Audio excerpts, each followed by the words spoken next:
ایک جنگل میں ایک مغرور خرگوش رہتا تھا۔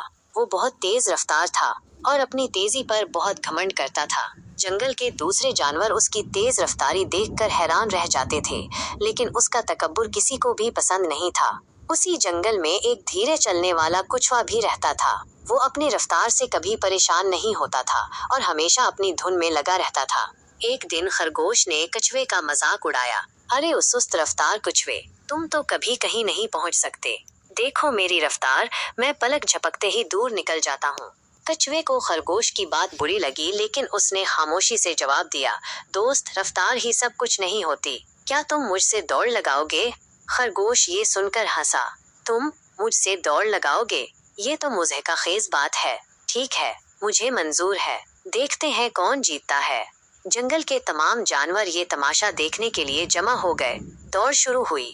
خرگوش بجلی کی طرح تیزی سے بھاگا اور کچھ ہی دیر میں بہت دور نکل گیا۔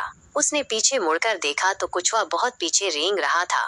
یہ تو بہت آسان ہے، خرگوش نے سوچا اور ایک گھنے درخت کے نیچے لیٹ کر سستانے لگا۔ کچھوا تو بہت دیر میں پہنچے گا، کیوں نہ میں تھوڑی دیر سو لوں۔ یہ سوچ کر خرگوش گہری نیند سو گیا۔ ادھر کچھوا اپنی دھیمی لیکن مسلسل رفتار سے چلتا رہا۔ اسے راستے میں کوئی جلدی نہیں تھی اور وہ بغیر رکے اپنی منزل کی طرف بڑھتا رہا۔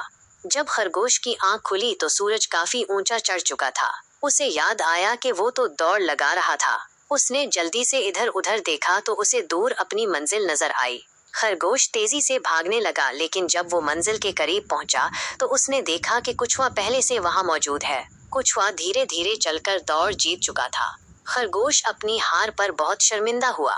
جنگل کے تمام جانور کچھوے کی ثابت قدمی اور لگن کی تعریف کر رہے تھے۔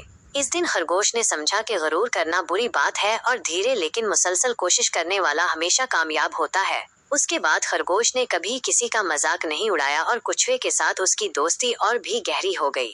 تو بچوں، اس کہانی سے ہمیں یہ سبق ملتا ہے کہ ہمیں کبھی اپنی کسی خوبی پر گھمنڈ نہیں کرنا چاہیے اور ہمیشہ محنت اور لگن سے کام کرنا چاہیے۔ آہستہ روی سے کیا گیا کام بھی اکثر کامیابی دلا دیتا ہے۔